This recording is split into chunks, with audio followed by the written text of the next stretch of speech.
Got a dang wasp in the shop. A glass cleaner, take care of that guy. And squash him with a screwdriver. That takes care of him real nice. What's up, everybody? Welcome to Hammerdown Motorsports. Here we have our 2019 Ram Rebel, and we have a few things to do to it today. We have our lights that we put on our previous video. I need to wire those up, get the wiring all the way from the back all the way to the front, just so we can have that all ready to go for our Switch Pros harness. And then I do have an idea for the front as well, but I'm gonna be having to source some of those parts, so more to come on that. And also today, we're gonna be measuring the absolute total height of this truck with this setup, with the 35s, from the top of the shark fin all the way to the floor. We did have a comment in the comment section, so this one's for you. And we're gonna see if this thing would actually fit in your garage, or if anybody else is wondering and wants this setup to see if it will fit. Now you're gonna know. And over here, I do have my hose reel. I did have this in my old shop, and it was actually up in my garage at my house, because I used to have my compressor hooked up there before we built this monstrosity. But I did bring it down, and then I've got a mount built here. Got some bolts that go through, and some nylocks and everything like that. And it's gonna hold this up really nicely, and then we'll be able to have our hose reel back in action. Before I was just using this hose right here, which, you know, it's only so long and it's not on a reel, so it just, yeah, kind of ended up laying like this. Don't look at that. So now for you guys who are looking for a wheel and tire setup, and you've seen the way that mine looks, mine do tuck in a little bit. I mean, I would say if I wanted to be flush with that mud flap right there, I would probably want to be out about 2 inches, I think, something like that. These wheels and tires are exactly the same offset. They're a -18. A lot of people go for the -44s, but the -44s go out quite a bit, and they do rub, and you have to cut some stuff out if you want to make everything fit. I'm not entirely sure with the Ready Lift kit how much you need to cut, but I think there is a little bit of trimming required. But you can see in the back, and this is the one thing that does maybe bother me slightly, this is perfect. This is exactly what I wanted. I don't like wheels and tires that jet out real far. It looks funny to me. But to have it exactly with the mud flap, I think just works out so nicely, and it just gives the truck such a nice stance. And I know on mine, just the way that these trucks are, you would think that if your rear wheel would be perfect, the front would be as well, but it is just a bit of a narrower track in the front. So I think maybe if we were going to do something with this, just to kind of bring it out a little bit, we can probably put a spacer in the front. And I mean, honestly, you could maybe go with a different offset of a wheel in the front, or we could try the spacer. I'm going to talk to Todd at TSEs, and I know we've talked about this before, and the last time I was just kind of like, you know what, just never mind, just don't worry about it, because I didn't want anything to rub. But maybe we will try it out, just because to give it that little bit of extra stance would be pretty nice. I mean, yeah, just it being in that little bit bothers me slightly, and I know some of you guys have mentioned that as well. And I did measure, and I think 2 inches should bring us pretty much flush. But the thing is about having your tires stick out is if you have any kind of weather or anything like that, you go through the mud, all of that is going to go all over your truck immediately. And having them tucked in like this, you don't have any of that problem. This truck is always looking clean, everything like that. So, I mean, if I do get a spacer, I hope that it isn't out too far. And I don't know, I really don't want to cut a lot. I do like to keep the mud flap, so it might be something we might try, but I don't know if it's something I would necessarily keep if we had to, you know, go in there and do a whole lot of chopping. All right, so enough about that. Let's get this truck up in the air, get some wires run all the way to the front, and then I can give you guys a little bit of a test shot what our rear lights are going to look like. And yeah, it should be pretty awesome. RIP Wasp. All right, so first off, what I did here is I actually took the one wire from this light and tied it into the wiring for the other light. So then we just have one connector. It's going to run both of these. And from the factory, I believe this is a 16 gauge wire, so it is a fairly light wire. And then we're going to move up to a 12, which is this gray jacketed wire here. I would like to put loom on the entire run, but all I have left is this small little bit. I do have some ordered, but it does take a little bit of time to get stuff with the whole thing going on in the world right now. But we will be able to cover it up here in the back as best we can. And then once I get my loom, I'll go ahead and just cover that all up really nicely. But everything here is nicely protected. We have the factory covering here. Then this is soldered and then individually taped and then taped together. Really nice over here, so we should have a nice waterproof connection. And then this is gonna go up, back up in here with our factory wiring. And then I'm going to connect a Deutsch connector to this gray wire. And then we're gonna have a nice watertight seal over here and run it all the way to the front of the truck. So you might be wondering, how are we gonna get our Deutsch connector onto our wiring that's gonna go to the front of our truck? Well, I do have a couple of specific tools because I have used Deutsch connectors in the past a lot, so I ended up investing and have the proper crimping tool, and I also have a little Caterpillar tool that is able to get inside and get the little tabs released so you can remove the pins. The pins are not reusable, but the connectors are, so if you ever wanted to take one of these apart, you just need new pins and you can reuse it. It just has a little lock here, and it has the body of it itself. And then these are what your pins look like, kind of one-time use deal. But what we're gonna do is we're gonna take our strippers, we're just gonna nip off a little bit of the end here. You don't need to strip them back a whole lot for these pins.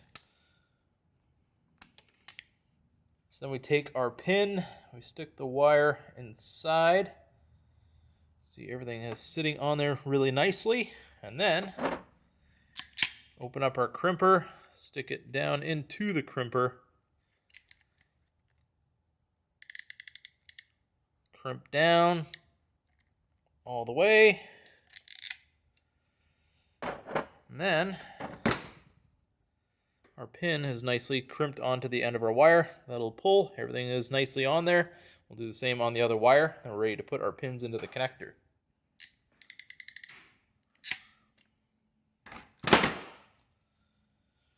There we go. We got our pins on our wiring. You just want to make sure your orientation is right, so you have your, obviously your ground, your black wire going on the right side of the connector, so it mates up with the proper wire for the other side.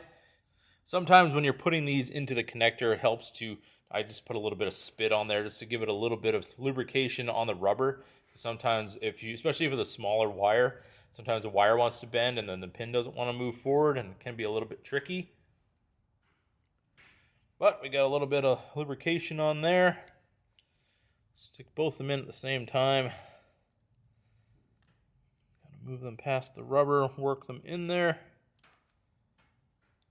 I got 2 clicks. You can see the end. Everything is nicely in place. Give it a little bit of a tug, make sure that everything is nicely locked into position. Slide in our lock at the end. And there we go. All right, we have our wire right here. I left a little extra so we can get up to the switch pros up there. It kind of snakes in behind there. I already have a harness ran for my rock lights, so I basically just followed that, which that one also follows our factory wiring. You kind of see it in there. We still need to go in with some zip ties and get everything nicely cleaned up in there so we're not going to see it. But it goes along our frame, and then you can see in here, follows those wires up there. Goes up and over all this kind of inner fender well and all that kind of good thing, and then ends up coming over there, over top of the frame here in the back, and terminates right there to our Y that we made. So now we just need to clean up all the wiring, get everything tied up out of the way with the factory harness, get all these wires nice and clean up behind the hitch, and then we're ready to test them, make sure everything works, and we're ready to go to hook them up to the switch pros once we got all that hooked up. So now that we got everything nicely zip tied up underneath the truck, you can't even see that wire. A lot of times I tucked it behind the other harness just so you don't see that gray wire sticking out there. And with the jacket that it has on it, it'll have all the protection it needs. I really don't think it's necessary to have to go back and do the loom after kind of just seeing how it laid in there. Everything looks really, really nice. But we do have our covers off of our lights here in the back. So I'm just going to use my little test wire setup here. Got a couple alligator clips on here. If you're doing this at home, just make sure that these two aren't going to touch, or you're going to do some welding. But all in all, we're just going to hook these up to the battery and go in the back there and see how they look.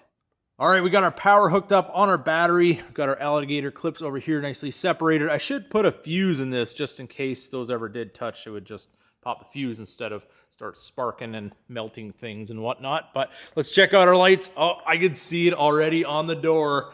This is going to be absolutely blinding at night. I can tell already. Check that out. It's really hard to tell in the daytime, but at night, these things are super bright from what I remember on my Jeep. And there they are underneath. shining very nice and bright. Everything is nice and stealth underneath there. Even standing up here, you only see the light coming out from them. You don't really see the lights themselves, so definitely looks awesome. I'm really happy with the result, and I can't wait to try it with the Switch Pros. All right, so now we have our wiring nicely roughed in for those lights. We just got to put in the Switch Pros harness, and I got to run the wire for the panel, mount the panel. I'm gonna have to pull my center console out, so I'm gonna have to kind of just get in there and kind of do that. I don't think they're that difficult. I think there's only like 6 bolts holding those in, so we'll get that done in a future video, get that all mounted up, and then we can start finishing up our wiring here in the front and get all of our accessories working at the same time. But for now, we're gonna back the truck out. I kind of figured out a way to measure this truck by myself, because obviously the shark fin on the top is the highest point. And when I would take this truck into a parking garage stock, the little kind of plastic tube would just barely touch that. So there's no way I'm getting in a parking garage now, at least not that one. But we're gonna put the door right onto the top of the shark fin, and then I'm gonna measure the door to the floor, which should give us a pretty accurate kind of measurement of what this truck's height is currently. So let's fire this thing up and get it done. Lucky for us, it is super windy out. Ooh, somebody doing a burnout. Either way, let's get our cold start. I'm just kind of hiding in the corner here, hopefully shielding the camera.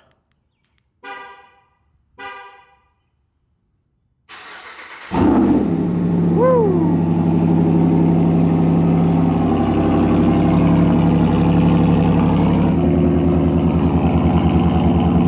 Nothing sounds better than a Hemi with Borla exhaust, especially in the attack.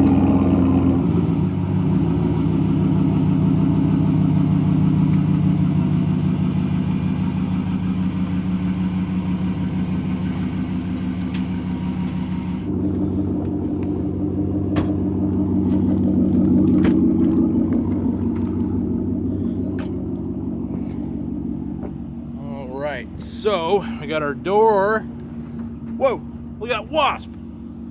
They're attacking. Those things are everywhere. I killed 4 of them today. All right, so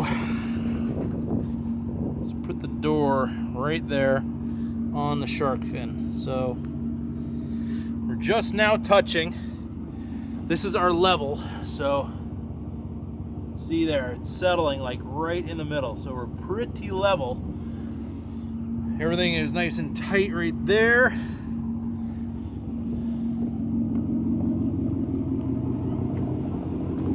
Absolutely love that step, by the way. And let's go get our tape measure.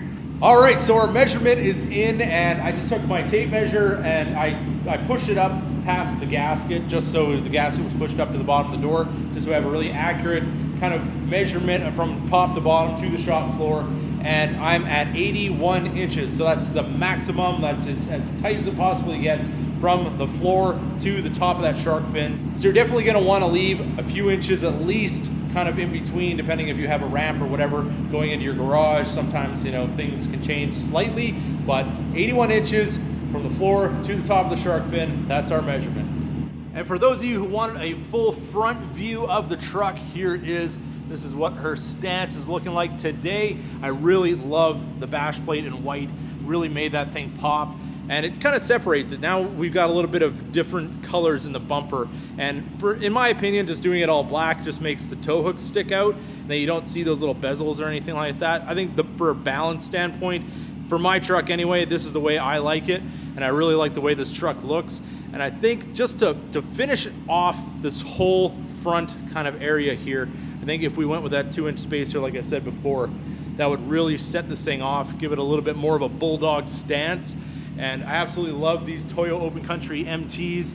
They're not loud on the highway. They have awesome tread. They look really aggressive. And the truck just looks absolutely 110% the way I want it to look. And we have these small little details, like we have the big graphic here on the hood, which you wouldn't have gotten until 2020. This is a 19. I ordered this on eBay, as well as the 1500 in red. And actually on the diesel models, they do have the little diesel emblem in the red as well. So Dodge kind of did the same kind of deal here, except for I took it one step further, did the 1500, and obviously it's a Hemi. And I think it turned out really, really nicely. So there it is, everybody. That's about as far as we're gonna get on our wiring today. We have a little bit more to do with the Switch Pros, get everything where we want it to be, but when it's all done, everything's gonna work seamlessly. And it's really kind of neat to see because this truck doesn't really look like it has a bunch of stuff bolted onto it. Everything's kind of behind the scenes, behind the bumper, all that kind of thing. Very sleek, very stealthy look. And it's got a whole lot going on back there, but you don't know it until you actually push those buttons and make it all happen. So I can't wait to have that all hooked up. It's gonna be absolutely awesome. We're gonna get some amazing night shots on this truck. So definitely drop your comments in the comments section if there's anything else we should be adding to this truck that maybe I hadn't even thought of before. But with that being said, I hope you guys enjoyed this video. If you did, don't forget to give it a big thumbs up. If you're new to the channel, hit that subscribe button. And as always, keep that hammer down. Perfect.